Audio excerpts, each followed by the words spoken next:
সালাম আলাইকুম। আজকে আমরা শিখব ভাগ করার সঠিক নিয়ম। দেখেন এখানে 1515কে 15 দিয়ে ভাগ করতে হবে। তাইলে এখানে যেহেতু দুইটা সংখ্যা আছে, বাজকে দুইটা সংখ্যা, বাহ্য থেকেও দুইটা নিব।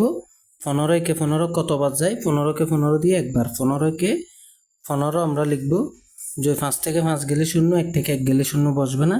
তাইলে এখান থেকে প্রথমে বাহ্য থেকে একটি সংখ্যা নামাইতে হবে। একটি সংখ্যা কত? 1। দেখেন একটি সংখ্যা যখন নামিয়েছি, এই বাজক থেকে এটা ছোট, তাইলে এখানে আরেকটা সংখ্যা নামাইতে হবে। তাইলে একটি আমরা এটা দুইভাবে করা যায়।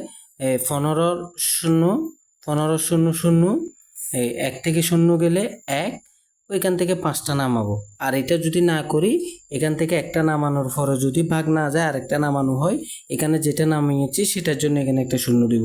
তাহলে এখন দেখেন 15কে 15 দিয়ে যাবে, তাহলে 15কে 15 15 থেকে 15 গেলে 0। তাহলে ভাগফল কত? 101। আশা করি সকলে বুঝতে পেরেছেন। যদি ভিডিওটি ভালো লাগে অবশ্যই লাইক এবং কমেন্ট করবেন। আসসালামু আলাইকুম।